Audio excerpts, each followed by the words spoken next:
وقالو، اور وہ بولے، ان ہی الا حیاتنا الدنیا وما نحن بمبعوثین، وہ تو یہی ہماری دنیا کی زندگی ہے اور ہمیں اٹھنا نہیں۔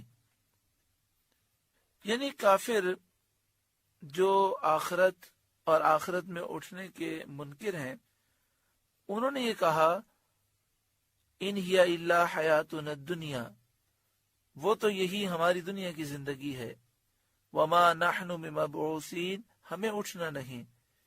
اس کا واقعہ یہ تھا کہ جب نبی کریم صلی اللہ علیہ وآلہ وسلم نے کافروں کو قیامت کے حالات بیان کیے، آخرت کی زندگی کا ذکر فرمایا، ایمانداروں اور فرما برداروں کو جو ثواب ملے گا اور جو جنت کی بہاریں نصیب ہوں گی، کافروں اور نافرمانوں پر جو عذاب ہوگا اس کا ذکر فرمایا، تو کافر کہنے لگے زندگی تو بس دنیا ہی کی ہے، وما نحن بمبعوثین، ہمیں اٹھنا نہیں، جب ہم مر جائیں گے تو پھر دوبارہ زندہ نہیں ہوں گے۔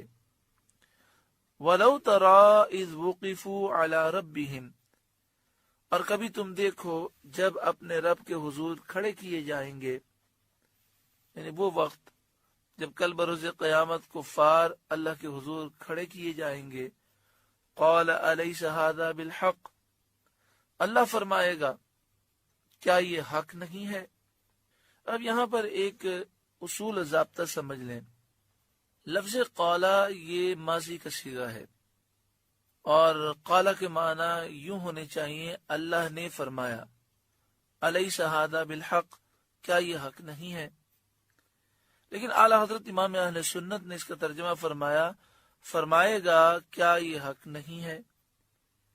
اور قالو بلا، قالو یہ ماضی کا صیغہ ہے، اس کا لفظی ترجمہ ہوتا ہے انہوں نے کہا، لیکن اعلی حضرت امام اہل سنت نے ترجمہ فرمایا قالو بلا، کہیں گے کیوں نہیں۔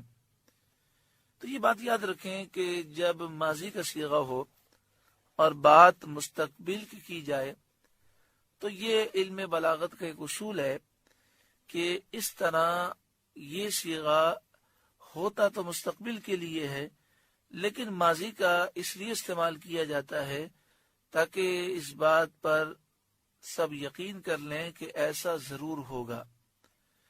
یعنی ماضی کا صیغہ مستقبل میں استعمال ہو تو وہ یقین کا فائدہ دیتا ہے۔ اس کی مثال ایسے ہے کہ جیسے کوئی شخص ہمیں کہے کہ آپ یہ کام کر دیں، تو ہم کہتے ہیں یہ کام ہم کر دیں گے۔ وہ بار بار کہے تو ہم اسے کہتے ہیں آپ فکر مت کریں، یہ کام سمجھے ہو گیا، یا ہم کہتے ہیں یہ کام ہو گیا آپ کا۔ تو ہو گیا جب کہتے ہیں تو اس کا مطلب یہی ہوتا ہے کہ اب ہو جائے گا، لیکن ہو گیا یہاں پر استعمال کرنے کا مقصد یہ ہوتا ہے اس کے ہونے پر یقین رکھیں۔ تو اس میں یہ نصیحت کی گئی کہ قیامت کی ہولناکیوں پر یقین رکھو، اور یہ جو کلام بیان کیا جا رہا ہے ایسا یقیناً ہوگا۔ قال الیس ھذا بالحق، اللہ فرمائے گا کیا یہ حق نہیں ہے؟ کیا تم مرنے کے بعد زندہ نہیں کیے گئے؟ قالوا بلا وربنا، وہ کہیں گے کیوں نہیں، ہمیں اپنے رب کی قسم، کیونکہ مرنے کے بعد وہ اٹھائے گئے اور انہوں نے ساری چیزیں دیکھ لیں۔ قال فذوقوا العذاب بما کنتم تکفرون، اللہ تعالیٰ فرمائے گا تو اب عذاب چکھو اپنے کفر کا بدلہ۔ اللہ تعالیٰ کل بروز قیامت کی شرمندگی سے محفوظ فرمائے۔ سورہ انعام کا 3 رکوع مکمل ہوا۔ اللہ تعالیٰ اس کے نور سے ہمارے قلوب کو روشن اور منور فرمائے۔